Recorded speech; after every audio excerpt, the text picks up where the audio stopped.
একটা পুটলি বোতল, কি সুন্দর লাগছে না দেখ। জীবনে সাকসেস পাওয়া কি মুখের কথা বলো তো?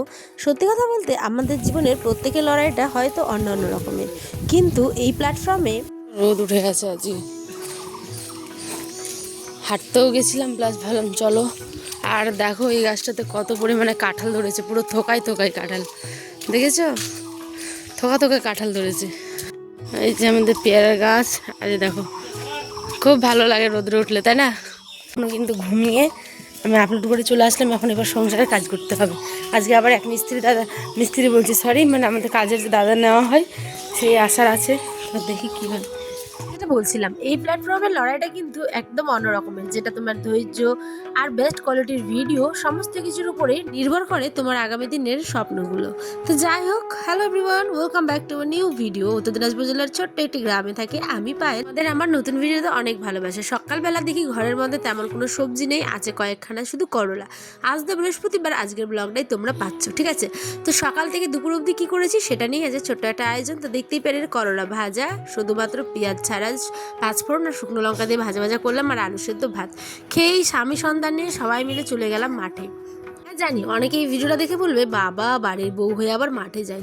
তাদের উদ্দেশ্যে আমি কোনো কিছুই বলতে চাই না, কারণ তোমার মানে মাথার মধ্যে যে সমস্ত চলে আমি তার থেকে অনেক গুণ বেশি চিন্তা ভাবনা করি। যে আমি কি, এটা হচ্ছে আঠা। ও আঠা, যাতে ওটা আটকে থাকে পাতাগুলোর মধ্যে। একটু দেখাতে পারো ভালো করে? এই যে দেখো এরকম ভাবে আঠা, দুইটা নল আছে। ওয়াও, দেখতে দারুণ তো। এই যে দেখো কি সুন্দর দেখতে। যাই হোক, এখন দিবে যায়, বিরক্ত হয়েছে বাবু, এদিকে টাকা। একটা বড় হলে এগুলো ভিডিও দেখবি তুই। ওই হাই করছে, ওই আগেই জানে হাই করতে হবে, আগে দিয়ে দিল, দেখেছো? আবু পড়ে যাবে মা, জলে পড়ে যাবে, টিনা ধরবে, টিনা। হ্যাঁ, যখন বাতাস হচ্ছে দেখো ধানটা বন্ধুরা কি সুন্দর লাগছে দেখতে। এরকম যদি গোটা মাঠে ধান হয় তাহলে আসতেও মন চাই। এলো বাচ্চাকে নিয়ে মাকাই টাকাই, দাঁড়ো দাঁড়ো দাঁড়ো, কি খুঁজছো? এটা রাখবো, ওদিকে রাখতে আমাকে সুন্দর লাগছে না দেখতে? বেশ, মানুষ তো তাদের কাজ করবেই, তাদের তো প্রথম কাজ হচ্ছে মানুষের পেছনে লাগা। তো যাই হোক, আমি ওই সমস্ত কিছু উপেক্ষা করে মাঠে আসি শুধুমাত্র আমার ইউটিউবারের যে পরিবারটা আছে তার জন্য, আমার ফেসবুকের যারা পরিবার তোমরা দেখছো তাদের জন্য, প্রত্যেকের জন্য আমি আসি, আমি কষ্ট করে ভিডিও করি। তো যাই হোক, এই ছোট্ট বাচ্চাটাকে নিয়ে আসলাম, এসে নিয়ে কিন্তু আবার একসাথে চলে যাবো। আমার কোনো কাজ নাই, যে ট্যাঙ্কিটা দেখছো এটাকে একটু তুলে দিচ্ছি, ব্যাস।